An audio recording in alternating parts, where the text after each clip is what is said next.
In this video, I'm going to spend some time talking about postsynaptic potentials. So as you hopefully remember, action potential comes down to the axon terminal, the terminal bouton. That opens up voltage-gated calcium channels. Calcium comes in. Calcium is going to interact with the synaptic vesicles and cause them to release their content into the cleft. They'll then diffuse across the synaptic cleft and interact with the receptors. When it interacts with the receptor, that causes an effect in the postsynaptic cell.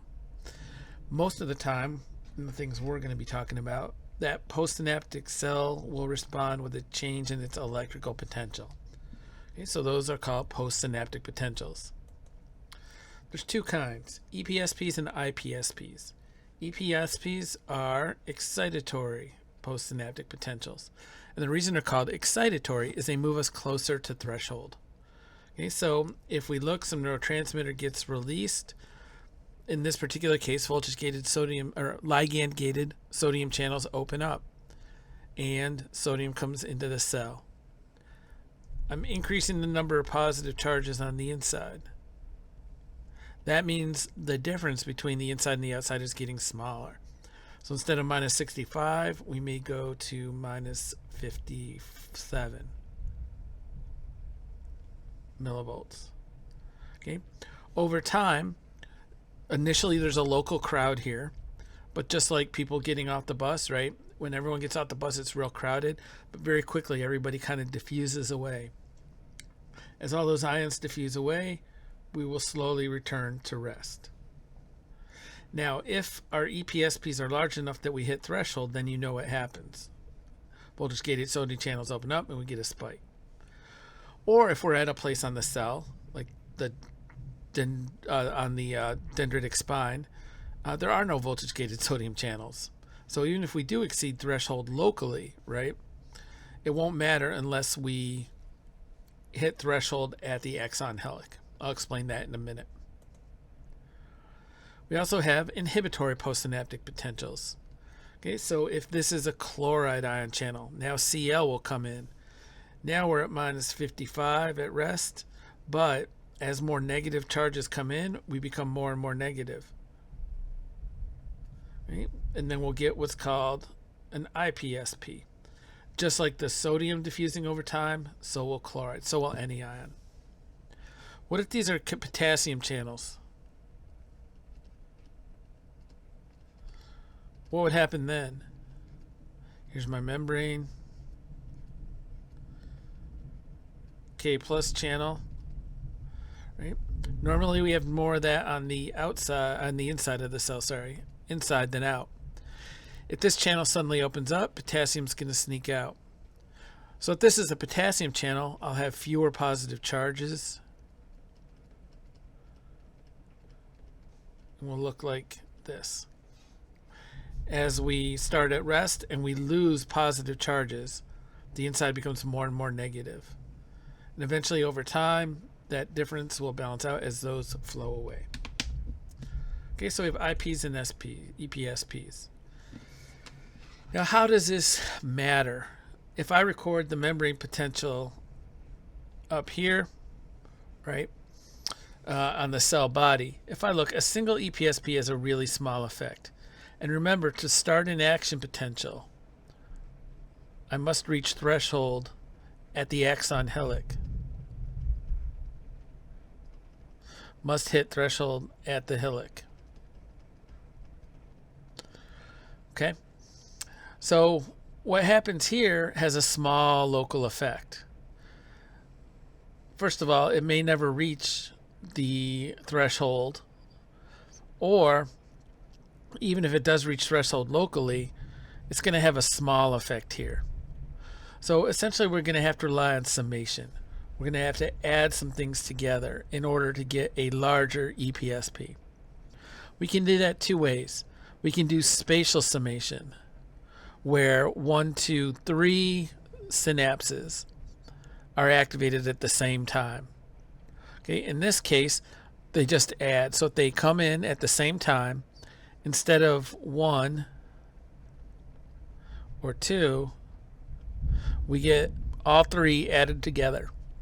So our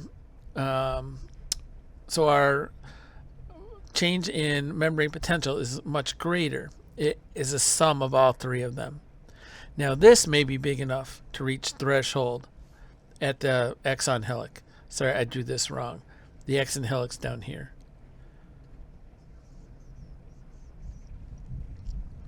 Likewise, we can also have temporal summation.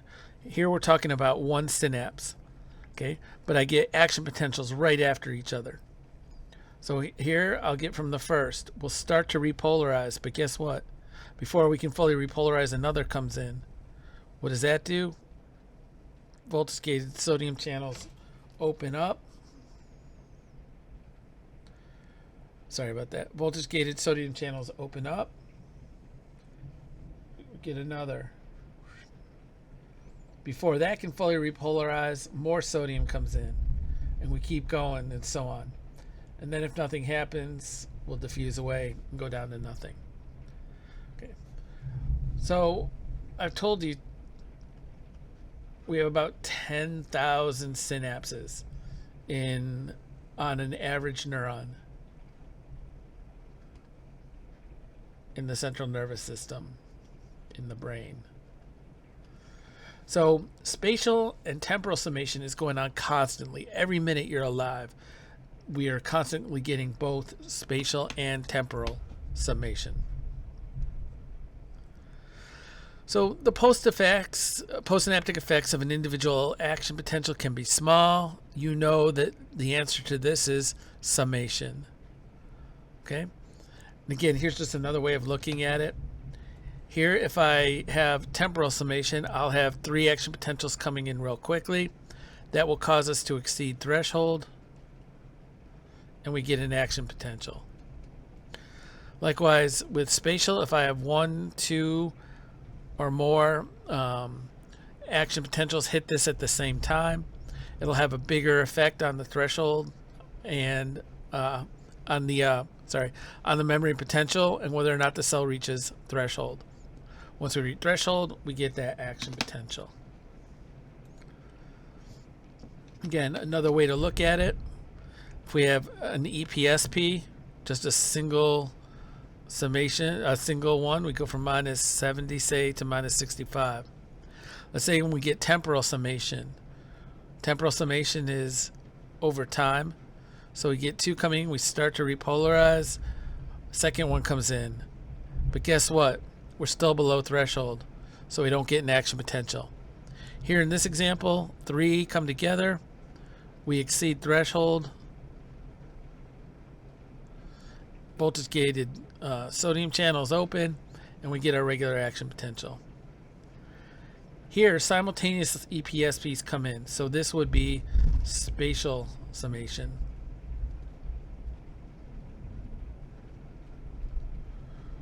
Ooh, I don't know if you can hear it, but we're having quite a thunderstorm here. Spatial summation. We'll exceed threshold and we'll get our action potential. Now, one thing I didn't mention is if we do have IPSPs, and they will try to inhibit this, they'll keep us further from threshold. If we get an EPSP and an IPSP at the same time, they'll cancel out. So EPSP plus what would be an IPSP, an EPSP, sorry. What'll happen is my membrane potential will sort of average between. So the membrane potential wouldn't change if we got an EPSP and IPSP at the same time. Now I want to talk about the exon helix here. The exon helix is where the action potential originates. Remember, voltage-gated sodium channels open to begin the action potential. Okay? At the exon helix, from here down, we have those voltage-gated sodium channels. On the rest, we have no voltage-gated sodium channels. Okay, so only from the exon helix down the axon do we have voltage-gated sodium channels. Now if you look, all these represent connections. So here's a synapse. Here's a synapse. All these are synapses. Okay. What is basically going to happen through passive physical properties? The electrical membrane potential here will have a small effect on the electrical potential everywhere. Everywhere, including the axon helic. And as I said, this alone may have a fairly small effect, even with temporal summation. But between all the temporal and spatial summation going on, it's actually quite often we exceed threshold and get action potentials going down. So basically that is it for the idea of postsynaptic potentials and summation. Thank you for joining me, and I'll see you soon.